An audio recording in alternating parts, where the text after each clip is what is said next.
नमस्कार, MG TV में आपका स्वागत है। मैं हूं रंजीत छाबड़ा। आइए चलते हैं खबरों की ओर। अमीर धरती गरीब नगर निगम और आमदनी अठन्नी खर्चा रुपया का जुमला चलाने के साथ ही पैंटिनगंज औद्योगिक क्षेत्र को राजनीतिक दलों की दुधारू गाय भी माना जाता है। इस सारे दुष्चर्ग को राज्य सरकार द्वारा नगर निगम क्षेत्र की भू संपत्तियों को फ्री होल्ड करने के बाद मिलीजुली प्रतिक्रियाएं सामने आई है। अंग्रेजों के जमाने से पैंटिनगंज में लीज लेकर काबिज उद्योगपति जहां प्रीमियम की राशि अदा कर स्वयं को स्थायी भूस्वामी घोषित कर रहे हैं, वहीं निगम महापौर विजय देवांगन का कहना है कि किसी के साथ अन्याय नहीं होगा। शासन की योजना की पूरी रूपरेखा स्पष्ट होने के बाद सभी वर्गों को विश्वास में लेकर फ्री होल्ड योजना लागू की जाएगी, ताकि निगम और लीजधारी उद्योगपतियों का अहित न हो। राज्य शासन द्वारा नगर निगम क्षेत्र की भू संपत्तियों को फ्री होल्ड करने के अधिकार देने के बाद पैंटिनगंज क्षेत्र में 1930 अंग्रेजों के जमाने से जमीन लीज में लेकर प्रीमियम राशि पटाकर उद्योग के लिए निर्माण में लाखों रुपए लगाकर व्यापार कर रहे उद्योगपति जयंतीलाल लुंकड़ का कहना है कि उनके जैसे सैकड़ों उद्योगपति जमीन का प्रीमियम अदा कर पहले से भूस्वामी हैं। उन्होंने राज्य के मुख्यमंत्री भूपेश बघेल की नई नीति की प्रशंसा करते हुए कहा कि शासन और निगम अगर विश्वास में लेकर चलता है तो उन्हें पूर्ण सहयोग किया जाएगा।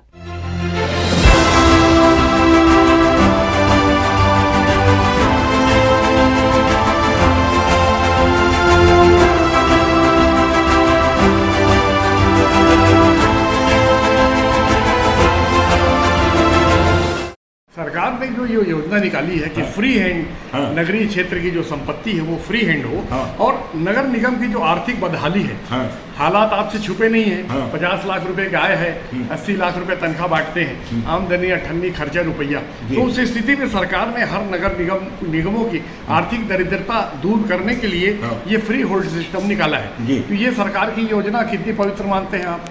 ये सरकार की योजना बहुत अच्छी है। जो हमारे मुख्यमंत्री हैं भूपेश जी बघेल, ये घर प्रमुख होते हैं, ये वैसे प्रदेश के प्रमुख हैं। जैसा घर प्रमुख हर सदस्य की चिंता करता है और उसके मतलब हर तकलीफ को दूर करता है, उसी प्रकार बघेल जी ने ये देखा कि जो लीज होल्डर हैं ये पिछले 60, 70, 80 बरस से यहाँ पर हैं स्थायी मतलब प्रीमियम अमाउंट दे करके, तो उनके हक में भी उन्होंने एक अच्छी योजना लेके आया है। और नगर पालिका को भी इससे आमदनी होगी तो नगर पालिका का भी कार्यों में विकास आएगा।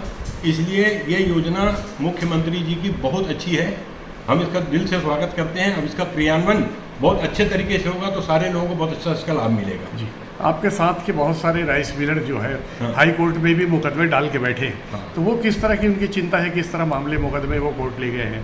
भाई अब जब यहाँ पर किसी प्रकार से हमको न्याय नहीं मिल रहा था या हमारा काम नहीं हो रहा था, रिन्यूअल नहीं हो रहा था और कई गुना इसको बढ़ाने के बाद में, तो उसके लिए हम न्यायालय की शरण में गए और वहाँ से हमको मतलब इसका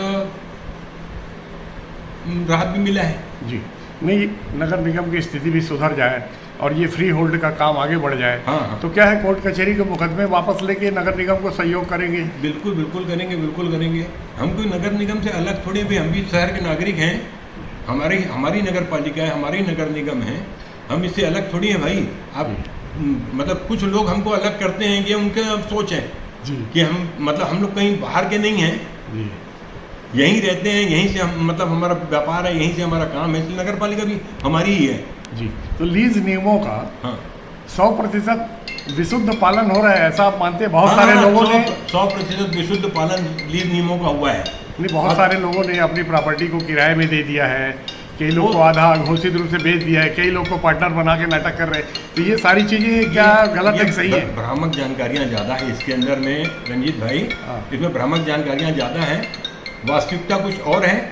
इस मतलब ये केवल उलझने उलझाने वाला काम है। यदि कोई नियम से नहीं है तो वो तो अधिकार आपके पास में है ना भाई, उसके लिए तो आपका अधिकार सुरक्षित है ना?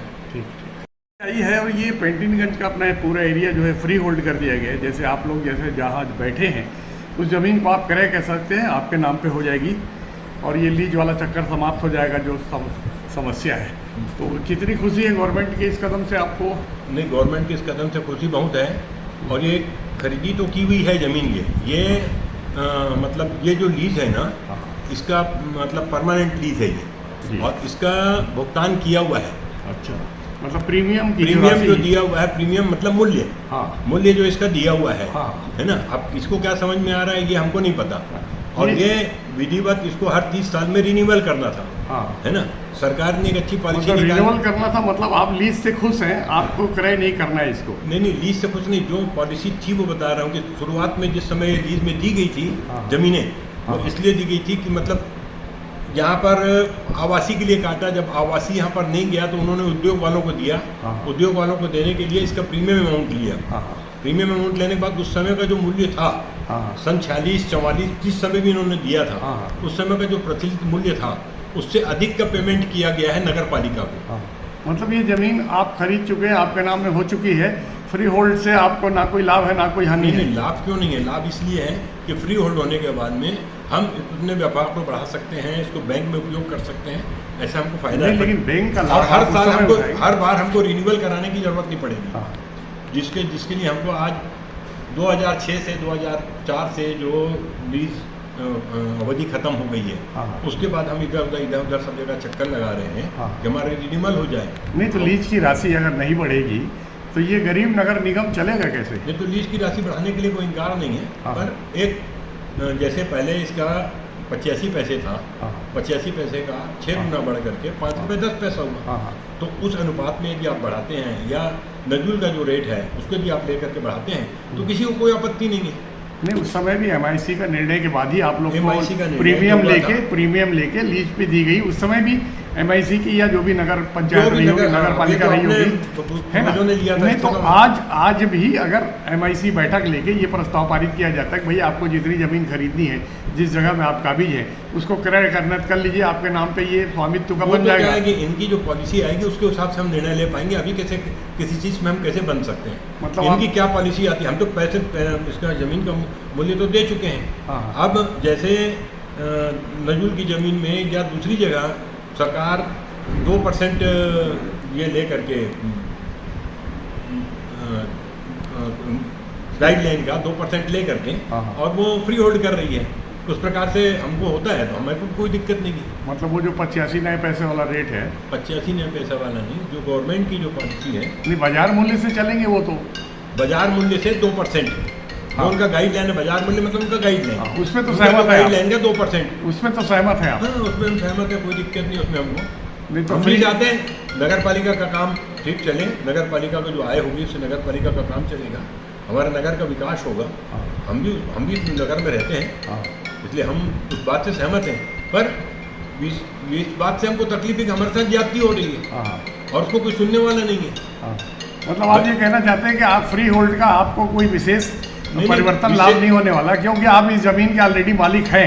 हम जमीन के मालिक हैं, है ना, परंतु यहाँ की व्यवस्थाएं इस प्रकार से है कि हम जमीन के मालिक होते हुए भी मालिक नहीं है जी, है ना। तो उसकी सरकार बहुत अच्छी पॉलिसी लेके आया है, हमको हमारा मालिकाना हक दे करके और एक शुल्क ले करके वो नगर पालिका का भी आमदनी बढ़ा लेगी और हम लोगों को भी मतलब एक राहत दे देगी। अभी ये अनुमानित 5,000 रुपये फुट का एरिया आपका चल रहा है, नहीं तो आप क्या मानते हैं कि आपको ये 1 रुपये 1.5 रुपये जमीन मिल जाएगी? आपको जानकारी नहीं है कि ये एरिया का क्या रेट है करके, है ना, तो ये आपको थोड़ा सा जानकारी ले लो कि अभी इसका बाजार मूल्य क्या है, कि 5,000 है कि 500 है, ये क्या है। अपन हवा में बात करेंगे ना तो उससे कुछ नहीं होगा, अपन जमीन में आए। और दूसरी बात यह है कि क्या भाव का है, क्या है, हम तो इसका प्रीमियम दे चुके हैं ना। आपने जैसे आपके पूर्वजों ने कोई जमीन लिया तो उस जमाने के मूल्य से आप उसमें लोगे या आपका है वो, आपके पिताजी ने लिया जमीन या दादाजी ने लिया, उसका जमीनों की कीमत बढ़ गई तो जो लेने वाला, जो बेचने वाला था वो आपसे वापस ले सकता है क्या? नहीं, आपको मालिकाना हक दे रहे हैं। नहीं, मैं आपसे ये पूछ रहा हूँ तो ये दोबारा मालिकाना हक नहीं लेना चाहते आप ये कहते हैं कि आप मालिक हैं, हमको दोबारा मालिक नहीं बनना है। हम लीज होल्डर हैं इसकी भाषा में, है ना, परंतु हम इसका प्रीमियम दिए हैं। पहले आप ये पता करिए कि लीज किस किस प्रकार की होती है और हम किस प्रकार के लीजधारी हैं। किसी भी प्रकार का आप लोगों का जो बयान आता है, जैसे आज ही मैं पेपर में पढ़ रहा था, किसी पेपर में जो दिया था वो कोई पूर्व पार्षद के नाम से, है ना, कि इसमें संपत्ति अंतरण अधिनियम लगता है, उनको यही नहीं मालूम है कि 1994 में संपत्ति अंतरण अधिनियम लगा है, और संपत्ति अंतरण अधिनियम जो है वो किस चीज़ पे होता है, जिसपे नगर निगम या नगर पालिका खुद का अपना क्या नाम से कंस्ट्रक्शन करती है, जिसमें उनका मतलब धन लगा है। ये जो हमने खाली ज़मीन लिया ब्रिटिश ज़माने गवर्नमेंट के ब्रिटिश ज़माने में, जबकि ये जंगल था, ये तो हमारे पूर्वजों ने मतलब कि चलो एक नगर पालिका को भी सहयोग हो जाएगा, हमारा नगर में विकास होगा, जो सक्षम थे उन लोगों ने लिया। और आज जब ज़मीनों की कीमत बदल गई है तो सबको मतलब ये ज़मीन फ्री की दिख रही है। तो वैसे मेरे को भी लगता है कि भाई आपके पूर्वजों ने लिया था, फ्री में लिया था, तो आपकी मेरी कहानी तो एक ही है। तो आप छोड़ने को तैयार हो तो फिर देखो, बताओ आप भाई। धमतरी नगर के हृदय स्थल में पैंटीनगंज की जमीन प्रारंभ से ही रहस्य के आवरण में रखी गई है। आती जाती नगर निगम की सत्ताओं ने उक्त जमीन का सीमांकन न करवाने के कारण नगरवासियों को आज तक स्पष्ट रूप से पता नहीं चल पाया है कि 105 लीजधारियों को 30 एकड़ जमीन आवंटित है या 45 एकड़। नगर के वरिष्ठ नागरिक भागेश वैद्य की राय है कि निगम की आय बढ़ाने, राज्य सरकार की फ्री होल्ड योजना को सफल करने सभी वर्गों के हित के साथ विकास हित भी देखना होगा।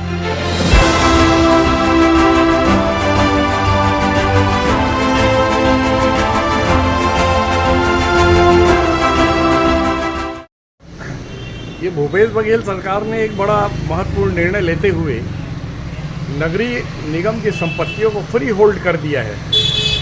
तो क्या लगता है, सरकार अपना खाली खजाना भरने का ये प्रयास कर रही है या इससे लोक सुविधा होगी? मेरा ये मानना है कि यह एक बहुत अच्छा निर्णय है। खासकर मैं अगर धमतरी के परिप्रेक्ष्य में देखता हूँ तो ये पैंटीनगंज में जो वर्षों से रह रहे हैं, 100 साल से, 50 70 सालों से, उनके लिए बहुत राहत भरा कदम है, क्योंकि उनके बुजुर्गों ने उस संपत्तियों को लिए थे। और वर्तमान में 15-20 सालों में हम जो देख रहे थे कि उनको नाना प्रकार से परेशान किया जा रहा था। एक उनको मौका मिला है कि वो अपने, अगर यह जो संशोधन किया है या यह प्रस्ताव रख रहे हैं, उस प्रस्ताव में अगर उनके लिए उचित हो तो वो स्वीकार करें, तो उससे खुद उनको ज़मीन को जो सिर्फ लीज में ली हुई थी उसको मकान मालिक होने का दर्जा प्राप्त। तो राजस्व का जो लाभ है, क्या सरकार को भी इससे भारी राजस्व मिलेगा अगर रजिस्ट्रियाँ होती हैं? नहीं, तो इसमें तो अभी जैसे नजूल में हम लोगों ने देखा है कि फ्री होल्ड करने पर 2% की ड्यूटी पटाइए आप, सरकार जितनी भी गाइडलाइन के अनुसार है, और आप फ्री होल्ड हो जाए, क्योंकि लीजधारी एक मैक्सिमम प्रीमियम तो पटा ही देता है जब वो ज़मीन को लीज में लेता है। तो उस समय के जो तात्कालिक रेट रहता है उसके हिसाब से प्रीमियम पटा हुआ रहता है। पर फ्री होल्ड करने के लिए मात्र 2% का रेवेन्यू लिया जाता है, तो वो 2% के रेवेन्यू को भी कम किया जाए। मेरा ये सोचना है कि 2% के रेवेन्यू भी बहुत हैवी रेवेन्यू हो जाती है, क्योंकि सभी ज़मीनों का कीमतें बहुत आसमान छू रही है। सरकार खुद मान रही है कि ज़मीनों की कीमतें बहुत ज़्यादा है, इसीलिए वो 30 से 40% गाइडलाइन में भी छूट दे रही है। सरकार को इसमें रेट में भी छूट करनी चाहिए। लोग 1-1 एकड़, 1.5 एकड़ ज़मीनें इस तरह लीज में लेके बहुत पहले से बैठे हैं, तो इतनी बड़ी ज़मीन कैसे खरीद पाएंगे जबकि बाजार मूल्य उसका 5,000 रुपये फुट के आसपास है? नहीं, तो वो उनको सिर्फ 2% देना है ना, जो करंट वैल्यू है उसका मात्र 2% या 1.5% या 1%, जो भी सरकार तय करेगी उतना ही पैसा देना है, उसको 100% पेमेंट नहीं करना, क्योंकि लीजधारियों को मैंने पहले भी कहा है कि वो प्रीमियम रेट दे कि ही लीजधारी होते हैं, और उसमें उनको सालाना लगान पटाना पड़ता है, जिसको हम नजूल टैक्स या पैंटीनगंज का टैक्स बोलते थे। उसके अलावा कोई अतिरिक्त पैसा उनको लगता नहीं था। तो ये लेआउट की सुविधा भी अब नगर निगम को मिल गई है, लेआउट नगर निगम दे सकती, पहले नगर निवेश देता था। तो क्या लगता है ये कार्यालयों का जो चक्कर है कम होगा, लोगों को सुविधा होगी? पर धमतरी में क्या है, नजूल भी है और ग्रामीण एरिया भी बहुत हो जाता है, धमतरी की सीमा का भी विस्तारण उतना नहीं हुआ है। तो यहाँ पर सिंगल विंडो की जो बात कर रहे हैं कि नगर निगम में ही पूरा काम हो जाएगा, मुझे संभव नहीं लगता, क्योंकि जैसे अर्जुनी के पास में किसी को मकान बनाना है तो उसको तो ग्राम पंचायत या ग्राम नगर निवेश की पास ही जाना पड़ेगा ना।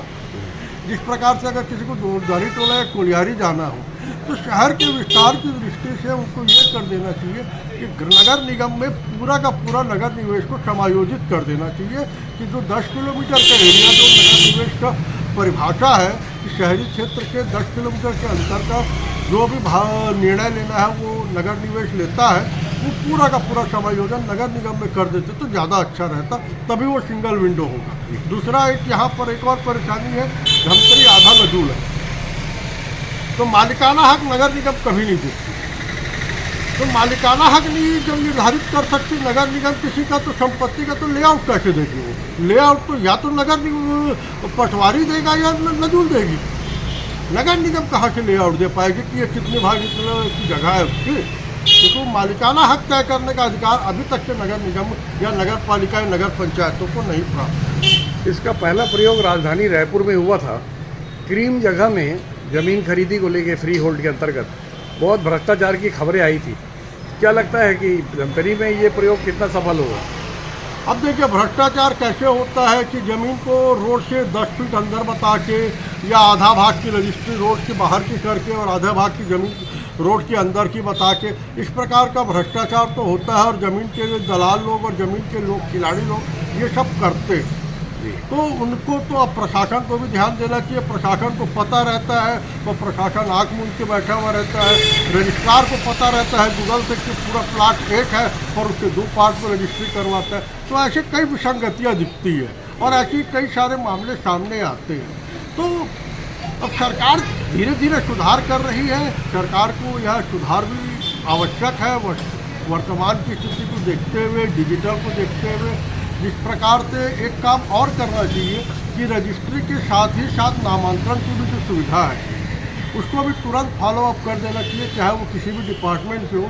तो इससे तहसील कार्यालय या नगर पालिका का बहुत सारा खर्चा बच जाएगा और रिकॉर्ड में सीधा सीधा नाम चढ़ जाएगा उनके। यह भी किया जाना चाहिए।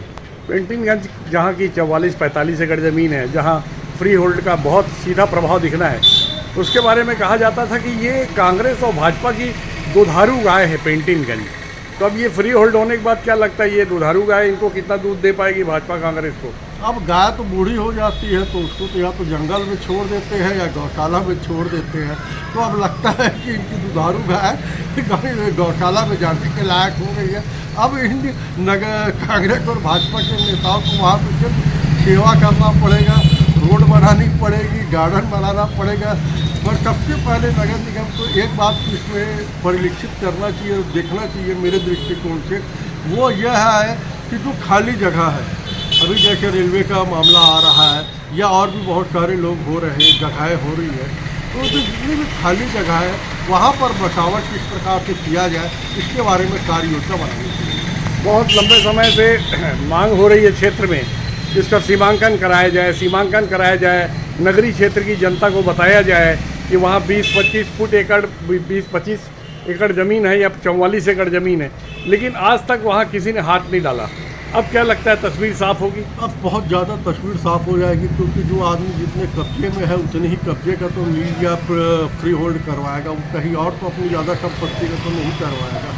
तो अगर उसकी संपत्ति ज़्यादा ज़रूरत से ज़्यादा कब्जे में होगी तो उसका प्रीमियम लिया जाएगा।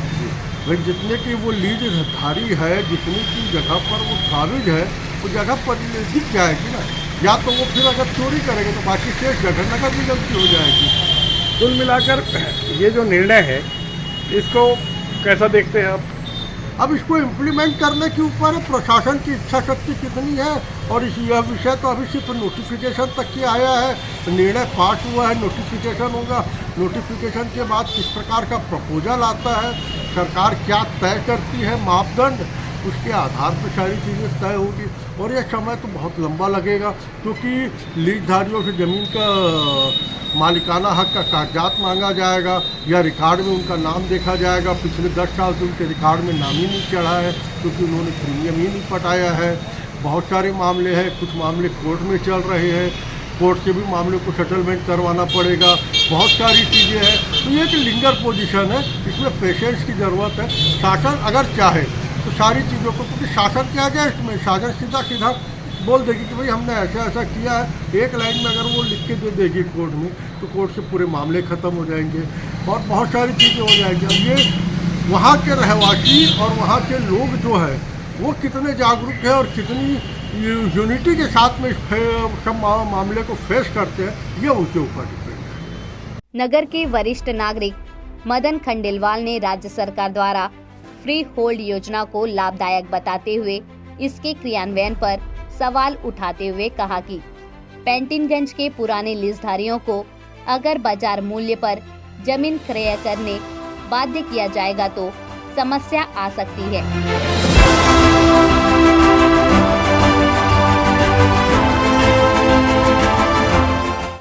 ये राज्य सरकार की भूपेश बघेल सरकार ने फ्री होल्ड कर दिया नगरीय क्षेत्र की सारी संपत्तियों को। उसमें ये पैंटिनगंज का इलाका भी आता है जिसमें लोग अंग्रेजों के ज़माने से यहाँ काबिज हैं। तो क्या उनके सामने कोई समस्या आएगी?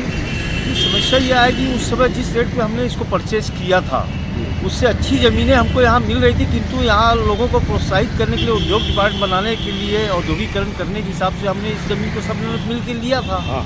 और आज तो प्रायोरिटी में सबसे पहले प्रमुखता से हमें ही मिलना चाहिए और बहुत नॉमिनल रेट में मिलना चाहिए जिनके इसमें जिन्होंने परचेस किया था पहले, जिनकी रजिस्ट्री हो चुकी है।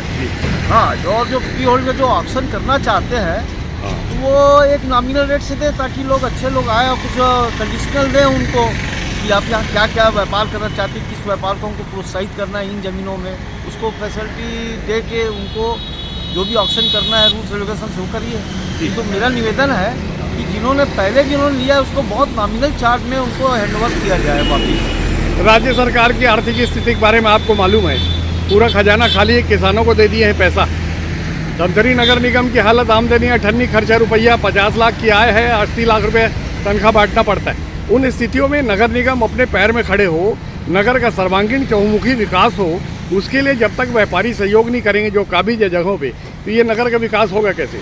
व्यापारी से सहयोग जहाँ बोलते हैं तो व्यापारी तो इतना सहयोग दे रहा है कि अपने पेट को काट कर ही सब पूरे टैक्स भरने में लगा रहा है। जो GST आज ये है, सब कुछ है, जो टैक्स लग रहे हैं उसमें कोई व्यापारियों को बहुत फ़ायदा हो रहा है ऐसा कुछ नहीं है। तो रोजी रोटी चलाना है इसलिए व्यापार किया जा रहा है। रहा सवाल ये कि जो खर्चे, तो खर्चों को कटौती भी करना चाहिए। हर कोई सुविधाएं लेके रखा हुआ है, नगर निगम कर्मचारियों को चाहिए कि उनको भर्तियां कम करें। जो है वो सफाई कर्मचारी इतने ज़्यादा है जिसमें सुनने में आता है कि 30% तो कर्मचारी इधर उधर काम में लगे रहते हैं। तो सवाल यह है कि आप खर्चे में कटौती करिए ना, आप मिसयूज़ जो हो रहे हैं उनको दूर करिए। फिर जो कमर्शियल चीज़ें हैं उनको अच्छे से उपयोग में लाइए। उनको जो ज़मीन प्लाट पड़े हैं जैसे बस स्टैंड को भी डेवलपमेंट फटाक से जल्दी करिए। और आपका गोकुल नगर जो बनने वाला था वो प्रायोरिटी दीजिए। उद्योगों के लिए जो आप बना रहे थे उनको दीजिए, उससे राइट दी आ जाएगी। यानी कुछ विकास करना है तो सब तरफ करिए। नहीं, लेकिन कोई भी काम करने के लिए मदन भाई पैसे की ज़रूरत पड़ती है। और आप बता रहे हैं कि न्यूनतम मूल्य में ज़मीनें लोगों को दे जो पुराने बैठे हैं, तो फिर उसी स्थिति में नगर निगम का विकास कैसे होगा? नगर निगम के पास पैसा कहाँ से आएगा? नहीं, तो जितने मान लो जो पुराने बैठे हैं करीब 25-30 एकड़ के मालिक अभी है, मालिकाना है उनके पास, तो उन लोगों से आप कितना सोच रहे हैं कि मिल जाएगा? इतने बड़े बजट को खर्चा करने के लिए वो सफिशिएंट नहीं है उतने व्यापारी वर्ग। भाई अभी आप जहाँ खड़े हैं, हम अपना कैमरा घुमा रहे हैं जी, ये नेमीचंद जैन की ये प्लाट है, ये करीब 1.5 एकड़ के आसपास होगा। तो ये मेन रोड में है, इसका बाजार मूल्य करीब 10,000 रुपये फुट है। तो ये 10,000 रुपये फुट को आपका क्या आकलन है कि गवर्नमेंट कितने में दे दे या नगर निगम कितने में दे दे तो सहयोग मिलेगा? ये तो एक्चुअली जो इनकी नगर निगम की जो कमेटी है और प्लस जो प्रशासनिक जो आयुक्त बैठे हुए हैं वो, प्लस व्यापारी जो इनके प्लाट से ज़मीन है, ये उनसे चर्चा करें, क्योंकि ये ज़मीन तो है कीमती, इसमें दो मत नहीं है। तो उनका पुराना रिकॉर्ड क्या है, अगर वो लीज ख़त्म हो चुकी थी, पैसे नहीं पटा रहे थे तो अलग तरीके से ऑक्शन कर सकते हैं। अदरवाइज उनकी लीज पट रही थी और अभी जो इस साल रनिंग में जो रुका हुआ है, लोगों को नहीं रसीद काट रहे हैं लोग, तो उस पर तो उनको प्रायोरिटी मिलना चाहिए। और रेट क्या रहेगा वो तो फ्रंट का रेट है, तो वो डिसाइड निगम कमेटी करेगी।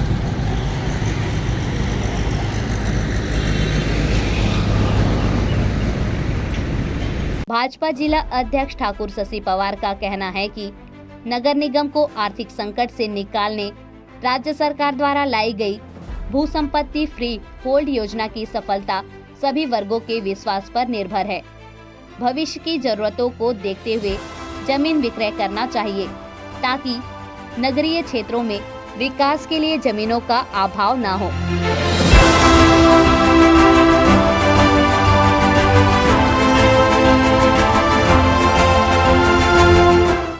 होल्ड नगरीय क्षेत्र की जमीनों को राज्य सरकार ने फ्री होल्ड कर दिया है, तो क्या इससे क्या फ़ायदा है, जनता को क्या फ़ायदा होने वाला है?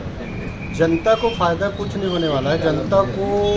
सरकार जनता को फ़ायदा करने के लिए कोई योजना नहीं लाती। सरकार उद्योगपतियों को, बड़े बड़े जो इनके लीडर हैं, उद्योगपति हैं, ऐसे लोगों को फ़ायदे में रखने के लिए योजना लाती है।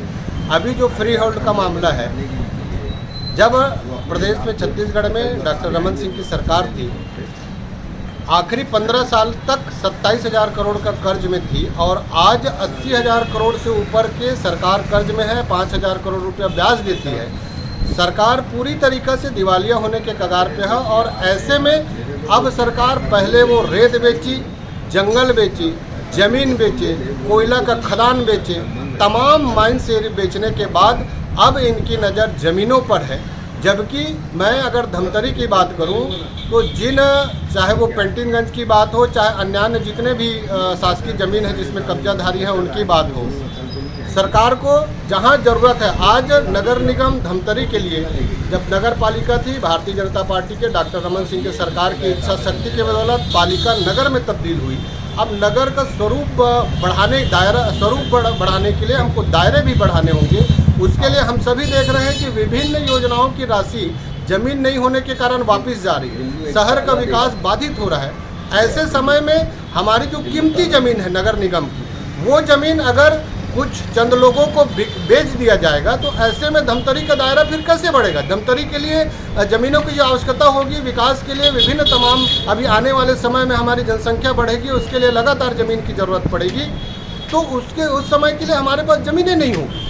तो इस हिसाब से देखा जाए तो ये धमतरी के लिए और पूरे छत्तीसगढ़ के लिए, क्योंकि कमोबेश स्थिति छत्तीसगढ़ में यही है, ये लगातार ज़मीनों को भी अब बेचने का काम कर रहे हैं और आने वाला समय वह दिन दूर नहीं जो स्थिति आज श्रीलंका की है कि कर्ज के कारण श्रीलंका आज उनके जो जनता की जो स्थिति है, आज भी मैं टीवी में देख रहा था कि पेट्रोल के लिए बाइक वालों को भी लंबी लाइन में लगे हुए हैं। 400-500 रुपये किलो नींबू बिक रहा है, 500 रुपया चावल, जहां हमारे यहाँ 2 रुपये किलो में चावल बिक रहा है, वहाँ 500 रुपये किलो चावल है। तो वह दिन दूर नहीं कि भूपेश बघेल और उनके पिताजी के द्वारा छत्तीसगढ़ को श्रीलंका की तरफ ले जाने का या रावण लाल राज लाने का यहाँ पर प्रयास किया जा रहा है। एक समस्या रेलवे स्टेशन के जो वासी हैं, वर्षों से वहाँ निवास कर रहे थे, उनके सामने रहवास की एक समस्या आ रही है। तो क्या लगता है कि पेंटिंग का क्षेत्र का सीमांकन करा के जो 15 एकड़ के आसपास ज़मीन निकल रही है, वहाँ इनको पुनर्वासित करने से कुछ उनको राहत मिलेगी? हर सरकार का फर्ज होता है कि वो अपने जनता के लिए खाने की व्यवस्था, रहने की व्यवस्था, स्वास्थ्य की व्यवस्था और शिक्षा की व्यवस्था, सभी सरकार का प्रथम जो मूलभूत आवश्यकताएं हैं जनता की, उसके लिए हम सभी जानते हैं कि स्टेशन पारा में जितने भी लोग वहां पर रहते हैं वो लगातार, बारिश में भी हम देखते हैं, बारिश में भी उनके साथ वो देखने को मिलता है कि उनको मंडियों में शिफ्ट किया जाता है और आज वो रेलवे की ज़मीन में है, उनको रेलवे के द्वारा हटाया जा रहा है। अभी तक निगम इतने दिनों का रेलवे का वहाँ पर समय देने के बावजूद निगम ने किसी प्रकार की भी उनकी पुनर्वास की व्यवस्था नहीं की। प्रधानमंत्री आवास, जबकि छत्तीसगढ़ में पूरा प्रधानमंत्री आवास भूपेश बघेल ने रोका हुआ है। धमतरी में भी जो मल्टी स्टोरेज में बन रहा था, वहाँ हमारे गरीब लोग वहाँ शिफ्ट होते, ऐसे लोग पुनर्वास के लिए शिफ्ट होते, उनको भी बनाया नहीं जा रहा है। मेरे को लगता है कि कहीं ना कहीं इनकी साठगांठ जो है, ये सरकार जनता के लिए नहीं, मैं बार बार बोलता हूँ कि इनके जो पूंजीपति है उनकी सरकार है, जनता की सरकार नहीं है, किसानों की सरकार नहीं है। इस खेल में भ्रष्टाचार की संभावना कितनी रहेगी? भ्रष्टाचार, देखिए, कांग्रेस के लिए भ्रष्टाचार एक पर्याय है। कांग्रेस की सरकार मतलब भ्रष्टाचार। हम सभी देख रहे हैं कि जब से ये सरकार में आए लगातार, चाहे आप रेत खदान को देखो, कोयला खदान को देखो, तमाम धान खरीदी में जो इनकी भ्रष्टाचार है सभी क्षेत्र में, तो इस क्षेत्र में भी तो इनकी तो मनमानी होगी कि ये जमीन को जहाँ पर भी है। आज पेंटिंगगंज की बात करते हैं, पेंटिंगगंज में जब जिस प्रयोजन के लिए पेंटिंगगंज को लीज में जो दिया गया था जमीन, वो प्रयोजन वहाँ नहीं है, तमाम चीज़ें हट चुकी है। उसके बाद उस जमीन का फिर से रिन्यूअल करना या उनको लीज में देना या उनको प्रीमियम बेस पे अभी फिर से फ्री होल्ड देने की बात करना, ये मुझे नहीं लगता कि वाजिब है। निगम अपने आवश्यकता होने के कारण उसमें किसी प्रकार का भी फ्री होल्ड या उसको बिक्री करने का जो है वो निगम को रोकना चाहिए, क्योंकि निगम को जमीन की नितांत आवश्यकता है। निगम को चाहिए कि वो उस पर रोक लगाए, किसी प्रकार का भी फ्री होल्ड किसी को भी देने का मना किया जाए, या निगम को चाहिए।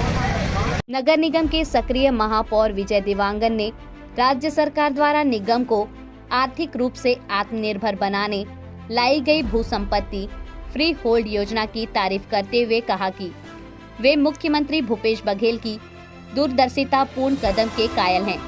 सभी वर्गों को विश्वास में लेकर योजना को सफल बनाया जाएगा ताकि निगम भी आर्थिक संकट से निकले।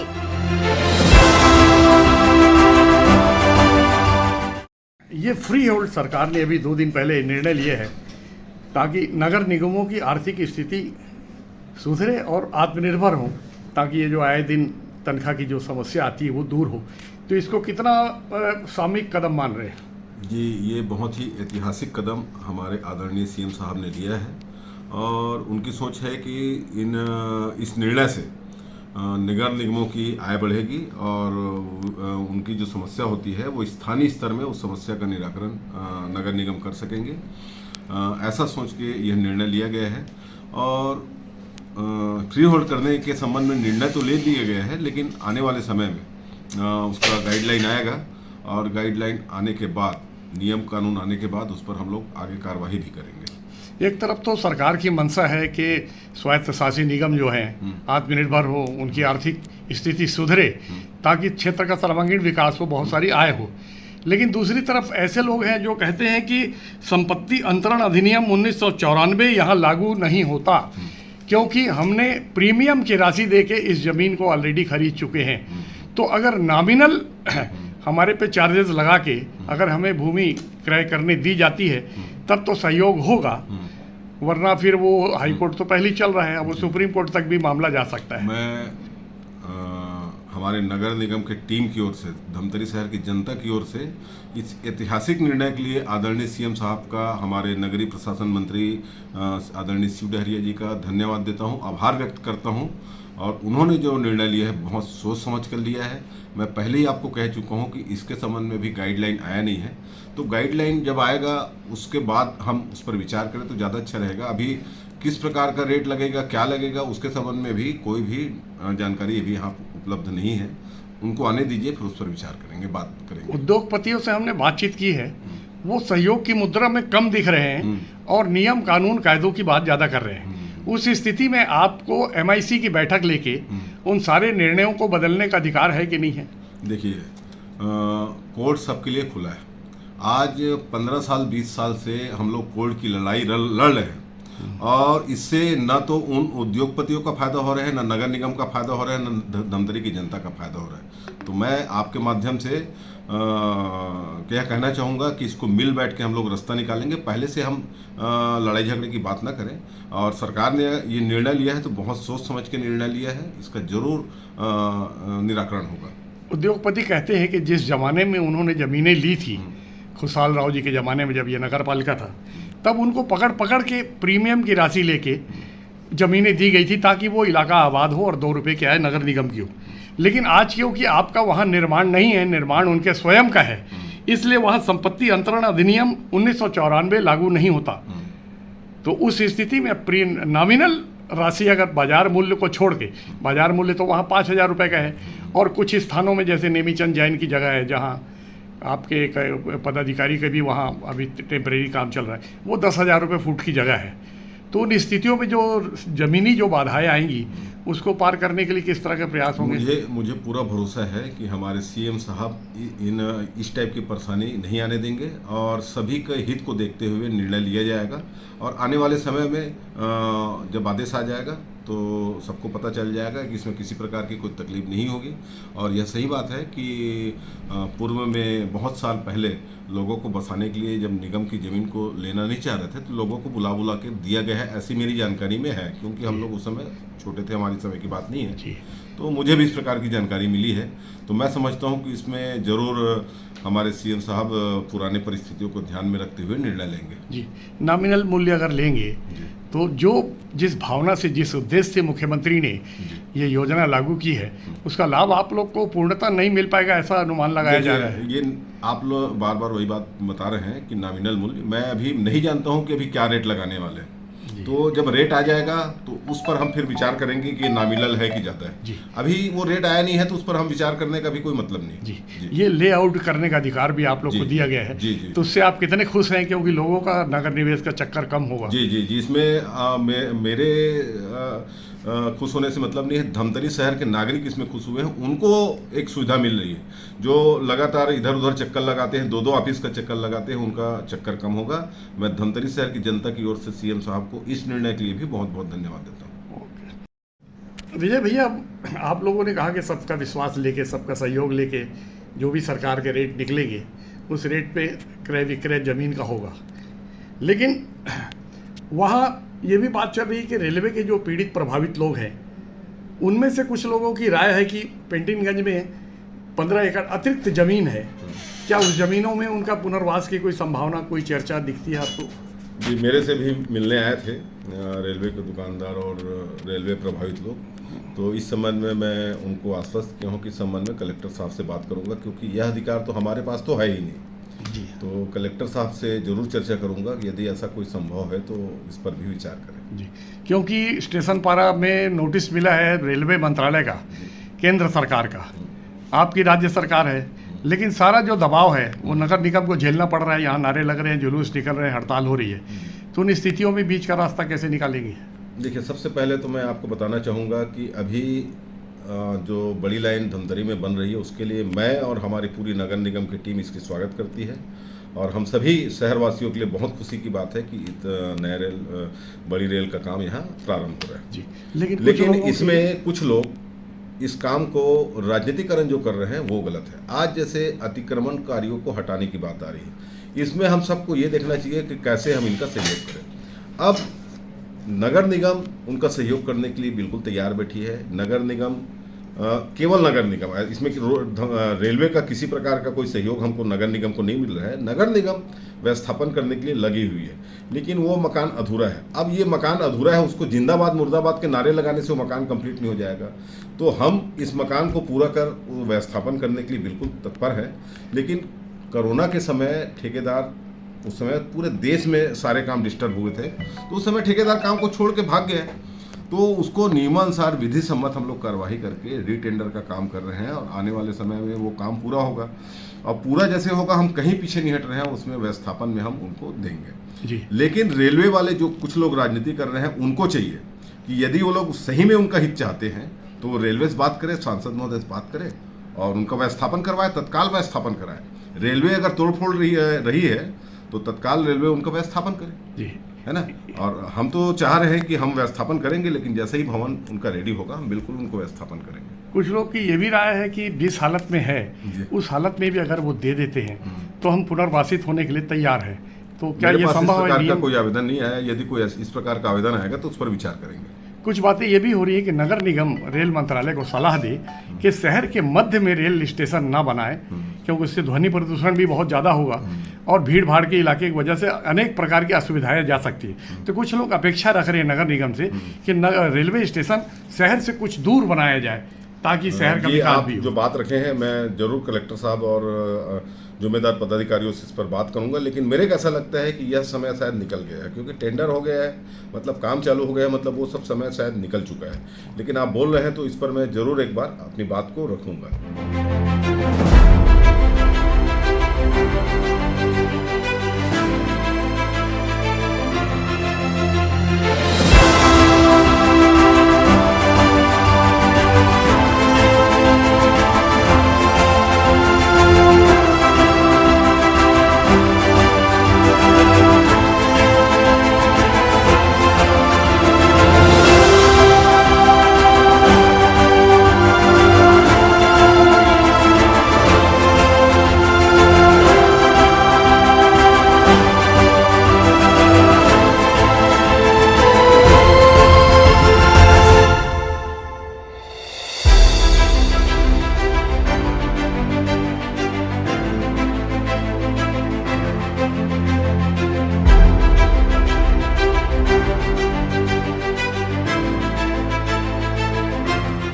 अभी लेते हैं एक छोटा सा ब्रेक। आप देखते रहिए MG TV, क्योंकि खबरों का सिलसिला यहाँ थमता नहीं।